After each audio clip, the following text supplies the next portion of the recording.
What's up, world? It's your boss, International Zone, here in Medellin, Colombia, with my brother Ed. He's a doctor, physician. We met in Dominican Republic. He's doing some amazing things, and I want y'all to get to see the depth of the brother. You know what I mean? Because I know some people that know him, y'all just see him. He's out here, fun guy, like to have fun. He be out and party, but the brother is about business as well and building. And it's a collaboration today. I'm gonna give him a cut, enhancement, and then we're gonna talk about his group Flight Risk, right? Yes, sir, definitely. Right. So, where you from, brother? Well, I was born in Nigeria, but I came to the U.S. when I was age 2. Queens, New York, Corona, Queens. So you grew up with the Boricuas in Corona, right? You see, that's the reason why I've been able to know about this place, you know, at an early age. Okay. You see, a little quick story, you know, growing up where we are, you know, I lived in an area where Malcolm X's house was bombed there. It's a couple of blocks. Louis Armstrong lived there. Right. Langston Hughes lived there. A lot of prominent black leaders are from that area, that Corona East Elmhurst area. Right.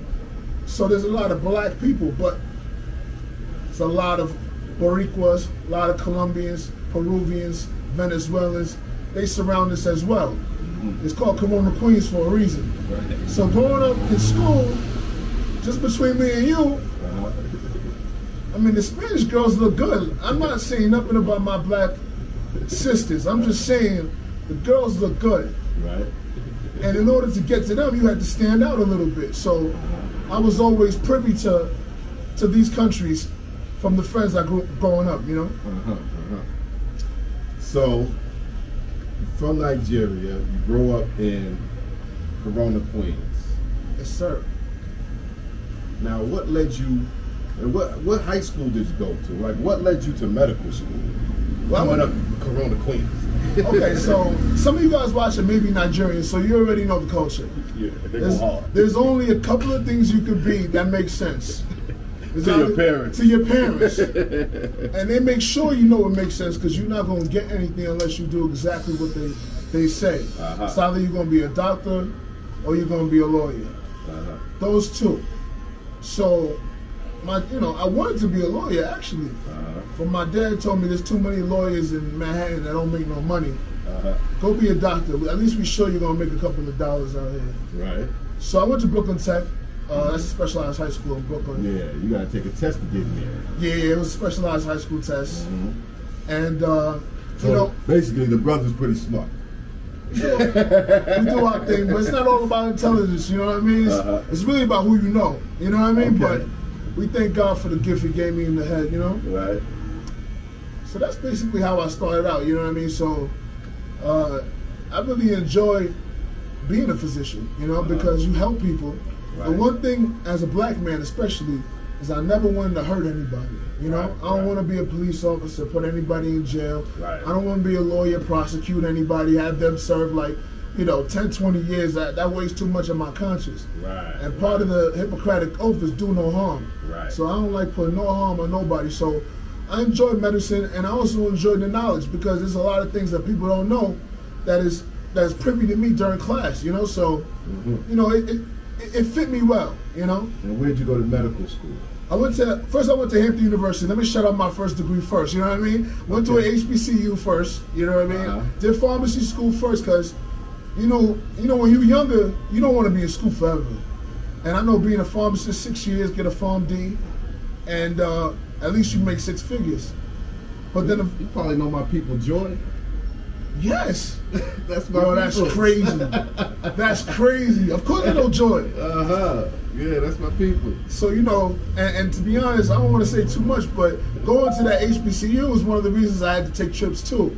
Because we're talking about 10 to 1, 11 to 1, girls to guy ratio, you know what I mean? So you just used to a whole different lifestyle, you know? Right. But after Hampton, I went to FAU in Miami, which was a great choice by me, because I'm the type to play hard, work hard, you know? When I have an examination, if it happens to be on a Friday, or I have to study all week. Only day off is a Monday. In Miami, I still get to go out. You know what I mean? True. So that's how I plan my decision to go to that university for medical school. Right. So, when do you graduate from school, and then how does work begin from there? You know, like where do you go? Where do you do your residency and things like that? So first I graduated from Hampton University in 2010.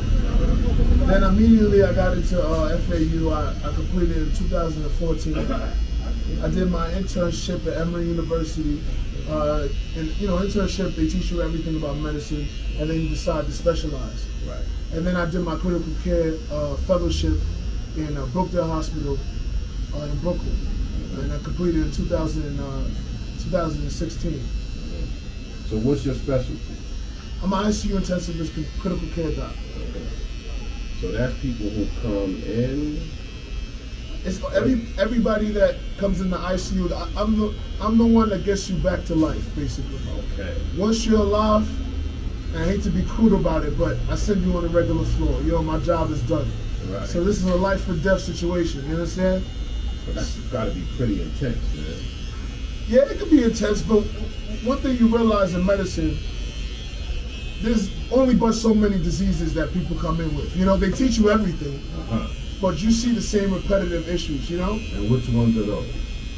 Well, if we're talking about, obviously, we're talking about surgical ICU, you have gunshot wounds, right? Right. But mostly it's medical ICU where you have heart attacks, strokes, patient may have gastrointestinal bleeding that's bleeding in their digestive system. Patient may have overdose. You got to bring them back to life at that point, you know. And then, you know, sometimes patients may be going through a dangerous situation that if they're not in the ICU, they may die. So we got to make sure we monitor them in the ICU before we send them back to the regular floor. Those are the regular ones you see, you know, day in, day out. Right. So, how do you find, I see, we met in DR, right now we're in Medellin, Colombia. Yes, sir. How do you manage to travel among all this going on? And I see you take a lot of time off. When you're not saving lives, you're doing a whole bunch of traveling, brother. So you know, I've been traveling since medical school. You know, I lived in Miami, right? And one thing about medical school is you just have to make sure you do well in the examinations at first. Right? And like I said, I was pretty good at taking tests and all that. So I would take trips in between my examinations. You know what I mean? I'd be going to DR. I would check out Colombia. You know, I went to Germany. Obviously, go to Nigeria. So I got used to that lifestyle. And all of us know that travel lifestyle is addictive. You know what I mean? Yes. So when I had to do residency, everything changed. Because now you got to be working 100 hours a week. You know, you're the lowest on the totem pole when it comes to doctors and residency. So they make you do all the skull work. Immediately within my first internship, I realized I can't be doing this for the rest of my life. Not like full time. Right. Not like I don't want to save lives, but it's what they call burnout, physician burnout. Right. Eventually, you stop caring about the patients; they just become a body. You know what I mean? Right. And I didn't want that to be my career. Right. So, thank God I have my good friend that grew up with me, Glenn Herbert, who's always been in the financial services business. He told me about ATMs, and I never knew that ATMs could be owned by individuals. And when he was explaining the whole thing to me, I said, well, this makes absolute sense. I mean, why isn't everybody in this? You know what I mean? Right. I was liquid. I was able to save some money while I was practicing. You know, I put the money in there, and immediately I started seeing the return. The more money I put in, the more return monthly. And then I started thinking, why would I wait to get a pension or until I'm 65 when I could start retiring as soon as I put in the right amount of money in? And that's basically what's been going on right now. So, are you practicing or not practicing? Telemedicine. I don't know if you heard of that. Yeah, I heard of that. So I do. Explain that. Okay, so telemedicine, you still see patients. However, you get to see them over a secure line on the computer or over the phone. You obviously have to notify the patient because it's something we call HIPAA, which protects patient confidentiality. Right. but that's taken care of by the hospital. Right. And then also I'm a professor at a university, Delphi University. I teach at A&P, microbiology, to nursing students and to pre-med students. And because of COVID, beautifully, I get to do that online. You know what I mean? And then also I got the ATMs going on right now. So I'm blessed, man. I'm happy. I'm able to travel around as long as I got a computer on me. I got a working phone. I pay my bills. Everything's all right. And what inspired you to travel? Well, I'm Nigerian, so I was born with a passport. You know what I'm saying? I came to the U.S. when I was 2. Right. So I had a passport. I've always known about passport. In fact, not to get on anybody else, but it's weird to me if you don't have a passport. Like, why would you only be confined within the borders of your country when we got a whole world out here, you know? So, so I've always been traveling. When I was young, my parents would take me everywhere. I would go to Nigeria. I would go to Amsterdam. I would go to London. You know, they would take me there, and it was normal. So I told myself, as soon as I got some money, I'm gonna be traveling without them, because, you know, there's only certain things you can do around your parents, you feel me? So that's, I mean, I already was a traveler since I was a young child. Right. So what was your first place you traveled without your parents? My first love, you mean? Yeah, you can say that. Dominican Republic was my first love, you know, let's be honest. Is that like, when people tell me where should I start, I always say Dominican Republic. How you feel about that? And you know what, you're giving them great advice. You know, this is how I say it. He may not agree with me, but I've always said this from before. There's how do I say, there's levels to this, right? Right. Like, you can't be going from Pee-wee football to the NFL, you know what I mean? Like, you're going to get knocked out, dragged all over the world, and you're going to hate football. So I consider the Dominican Republic kind of like D1 NCAA. You know what I mean? They're going to know who you are. Right. You're going to get some TV shine. You're going to be happy where you are. You know what I mean? So it's a great stepping stone. You're going to feel like a star, okay? So I definitely recommend the DR for the first step, you know? Because you're going to meet a lot of brothers that speak the same language as you. You know what I mean? A lot of expats, American expats. A lot of expats is on DR. And immediately once you go into the Dominican Republic, you have like a family. It's like a camaraderie. Everybody's smiling. Nobody's angry. They're just happy they're not, you know, stressed out from we all know, the United States of America. Right. So how many places have you visited, and what year did you go to Dominican Republic that started your self-travel? My self-travel, yeah. Right. My self-travel was 2010. 2010. Yes, that was started in the DR. Yeah, as soon as I went to Miami, and I realized the flight. First they said it was 2 hours or something like that, but on the plane it's really like an hour and 15 minutes. You know what I mean, from Miami. Right. I was like, this is closer to New Jersey. Like, you know what I mean? A no-brainer. So I'm gonna be honest with you. That first year, I was in the DR 7 times. Right. In 2010, 7 times, and then I realized what an addiction was. So that was my first love, first place I went, first year. And how has the DR changed over the last 11 years? Oh man, are we gonna really destroy it? We gonna go into the politics of this? You don't have to go deep into it, but in your opinion, since you've been going that long, I haven't been going that long. I only hear stories from back then. I mean, you got guys who've been going there since the 90s. You know what I mean? But in your opinion, you know. Okay, yeah, I'm a. How do I do it? I'm gonna do a little PG-13 style. You know what I mean? Just to save everybody a headache. You know what I mean? Save the channel. So thank you. Back in 2010 for me, because listen, when I came in 2010, there was brothers telling me, "Yo, I've been coming since '98," and if you think it was popping now, you should have seen back in '98. Right. But I didn't believe him because it was so new to me. It was like a whole new world. I never even seen something like this in my life. You know what I mean? Right. Back then in 2010, there was no social media. Right. That's a big deal if you don't understand what I'm saying. Right. Nobody was afraid to show their faces. We had women coming from all over the nation, coming right into Puerto Plata region, you know, Sosua, Santo Domingo. You know, back then, the prices was much cheaper. To stay and everything, or? Yes, to stay. I used to pay like $25 for a 2-bedroom in the Mary Rose. Never forget Mary Rose with Rick. And just real quick, before I go anywhere, and I want to let you brothers know, you should do your research, okay? Right. It's a lot of brothers that go out, take trips, and they're just winging it, which is all right if you're ready to spend the money. But once you do research, at least you save enough money to continue to do these trips over and over again. Because I don't know about you, Zoe, but have you missed any dollar you spend in DR? No. Not $1, right? No. So no matter what, you're gonna enjoy your time. So back then, we had so many different clubs. They had the old classicals, they had Passions, they had D-Latins. There were, women all everywhere, in every single hiding crevice.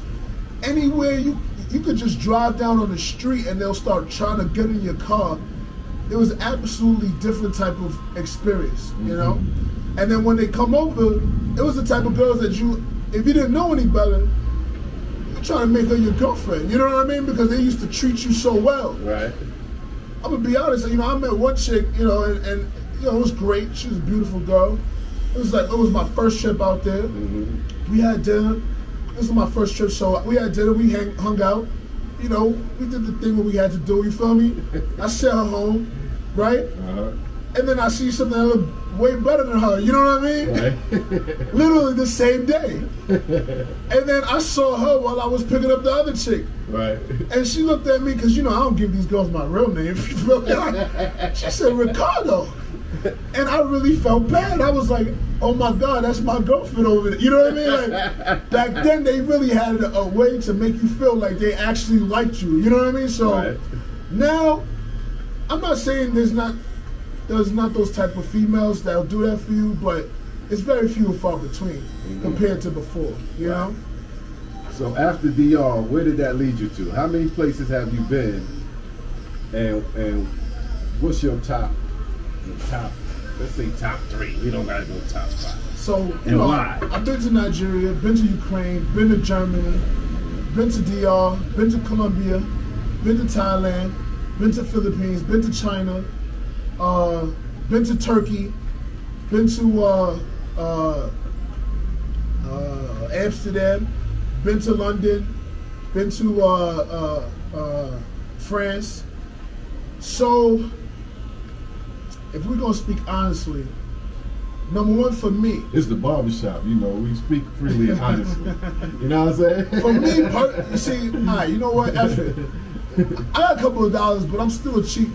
You feel me? What they call cheapy? Listen, you know what it was though? The thing is, I know how much you're worth. You know what I mean? Like, I know how much it used to be, so why would I pay you more for damaged goods? Like, that don't make no sense to me. Like, for me, like, I feel like for you to get that type of top price, you got to be something new, something nobody's ever seen before. You feel me? You can't be coming in like yesterday's news and think you're going to get, all my time and attention. You feel me? So the best place for that, Colombia, guys. I'm sorry. I mean, I love Colombia. Colombia is number one for me. This guy's a different type of Colombian dude. Yeah, because his first love in Colombia is where? Yo, this guy's a great interviewer. I can't even lie. It's where? I love Bogota. Yeah, like, you're not going to hear most guys say Bogota. You're going to hear him say Medellin. You're going to hear him say Cartagena. You might hear him say Cali. But this brother has found his way and to make Bogota his main home. I love Bogota. Okay, you see, I'm kind of selfish, guys, because I'm going to be honest. I done seen DR go down the tubes, all right? I'm not saying DR is trash. I'm just saying it ain't what it used to be, right? I'm seeing Medellin not be what it used to be, too. I've been coming here since 2015, right? We have a location where every brother hates. Every time I hear brothers say Bogota, they talk about they only been there for a layover. They can't stand the weather. But there's a particular location that I'm not gonna say on this camera. I don't care because I don't want them to ruin it yet. That's right. But listen, I'm gonna do this for you. If you search hard, you're gonna find it. All right, that's it. Or if you become a member of Barber World TV, we'll share the information. That's it. So, because I just happened to be with the brother a few days ago, and he was showing me around, and I can understand why he likes it. Exactly. So there's a particular location in Bogota where literally they're crawling everywhere, and they're coming from another location that we can't go to next. That's actually where I want to go to next, Venezuela. Bogota is crawling with Venezuelans. You should be able to put two and two together, if you understand what I'm saying. You stay there long enough, it's actually free. Let me be honest with you, it's gonna be free. You know what I mean? So the weather is a little chilly, but we're not talking about 30, 40 degrees like New York. You know, we're talking about maybe 50, 60. Some days depends where you're from, because from a New Yorker or a Northeasterner, it's nothing. It's nothing. Like when I be like, what? It's nothing. You know what I'm saying? Exactly. So it all depends where you're from, how you might feel about the weather. But to me, it's nothing. Yes, sir. It's nothing. Yeah. But you know, like I said, I'm you know, my first trip to Bogota in 2017, it was only supposed to be 3 days. I ended up staying there 5 months. Right. Because I kept checking my bank account and it wasn't going anywhere. You know what I mean? And I was like, it's cheaper for me to stay here than go home. Like, you know what I mean? Like, right. I mean, it's cheaper for me to stay in Bogota to literally sleep in my bed every day. So I just ended up staying 5 months. And once they start to get to know you, then you start getting a lot more perks, if you understand what I'm saying. So I love Bogota. And I'm pretty sure if you get with Barber World TV and he give you that information, you're definitely gonna love Bogota.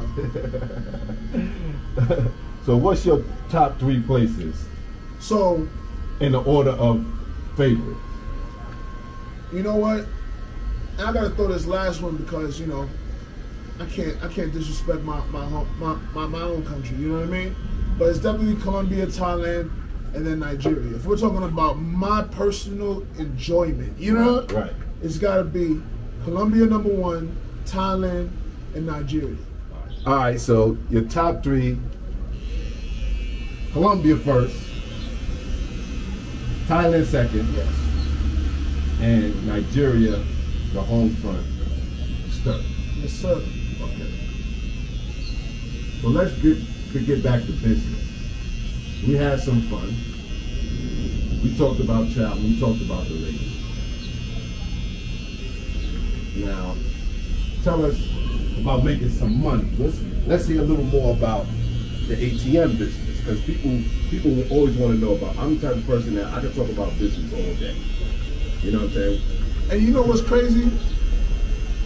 I got 5 of my machines involved in a barbershop. Right, you know what I mean? So we definitely gonna talk. Cats don't come in there and ask me about it, but it's different if somebody's coming there asking you about it that you know, that you respect, and that you see out living. Yes, sir. So my man is out here living, doing this thing, and he's saying, yo, there's money in it. You know what I'm saying? Yes, sir. I'm way more likely to be like, okay, let's talk about that money.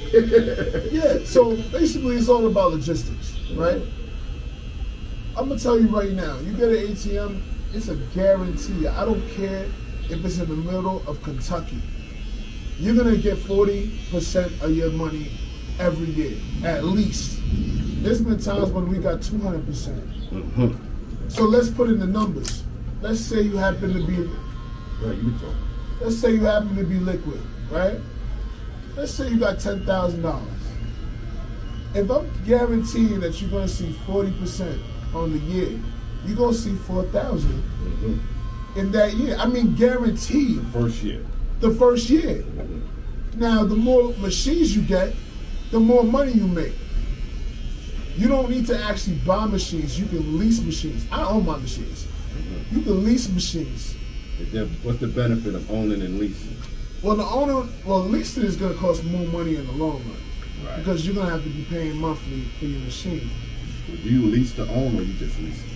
No, I'm owning my machine. No, I mean, if you lease, are you leasing to own or are you just leasing? No, usually you're just leasing it. Do you get any benefits from leasing? Like, is it the repair included and stuff like that? The good thing about leasing is that you can be able to get more machines at one time. Okay, right. You know, instead of buying the price of a machine, you know, it could be anywhere from, you know, $800. I would never buy an $800 machine, but you can get from $800 to $2,500. You know what I mean? So there's a big difference in the level of machine based on the price? Yes. Okay. Yes, but like if you join my business, I'll tell you exactly the machine to buy, because it's all about making money at the end of the day. You know what I mean? Right. It's not, these ain't Jordans. You know what I mean? You're not trying to have the flashiest ATM in the world. You want to have the best location. Location is number one. It's number one. And what do you suggest for location? What are some key points of location for somebody that might be interested? So let me help you guys. You see, it's going to be a little difficult to just jump into the business at first. Right. But the more you get your machines, the easier you start seeing the passive income come, right? Mm-hmm. That's why I started my own business, you know? And we have for the Brothers LLC. We make sure that you don't even have to do most of that. And once you get to a certain number of machines, now you can start applying for banking permits to open your own banking institution. Mm-hmm. So it's about a long term too. If you're able to have your own bank, you get to hand out loans, you get to collect collateral, you get to get real estate for pennies on the dollar. You understand what I'm saying? Mm-hmm. And still be able to make profit every month. Wow. So that's the end goal. And not only that, you actually own a business. So they got to give you business credit.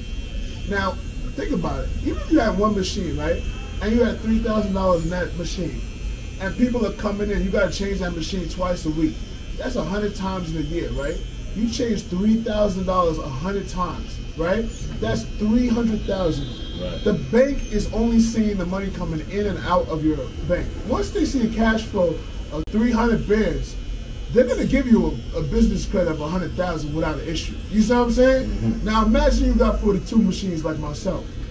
Once they start seeing $10 or $20 million coming in and out of your account, and I go and ask for, after obviously 5 years, and I ask for $4 million of business credit, I take the money out and I put it back in the machines. If I take $2 million out and I get a minimum of 40%, you do the math on that, my brother. You're talking about $400,000, $500,000 a year, and I still keep another $2 million to do whatever I want to do. And is it all run the same, even depending on what states you might be in? Let me give y'all a little tip, because we got to talk. I can't be saying all this. Yeah, we're not gonna put everything out right now. I can't put this on the kid because we're gonna get to it. Once I tell him this, his face gonna light up. But I'm gonna give you a little tip. I can set the machine at any price I want. There are machines in Tijuana that charge $70 to use their machine, and guys want to do certain things. If you know what I'm talking about, right. Tijuana, right. And they paying that $70. Right. So it's not about the state. It depends on the independent operator. Mm-hmm. Whatever number you want to put, but remember, you're gonna have competitors. Like if I'm in Brooklyn, I'm not gonna be the only ATM around the block. You know. That's why, like in major cities and like that, the fee be like $1. Yes. $2, $1.50 because they trying to compete with other machines. But you see, one of my happy money makers is the dollar store, because I literally be having 1,000, 200 people a month coming and taking money out. You know what I mean? At 150, that's $1,700, $1,800 off one machine. So that's the good thing about those big cities, because people are always around. You know what I mean? You got the body. So it's a lot of things, and basically some of you guys are probably confused with what we talk about about ATMs, but yes, you can own your own ATM. It's a vending machine for money, and people are going to pay you to take out your money. And that's one of the reasons why I'm cheap. Why would I just give some regular chick, I'm sorry, you know what I mean? Why would I give somebody some money when I know I could put that in a machine and make at least 40 to 200% on that same dollar? You know what I mean? Right. All right, so we're going to continue this with the group.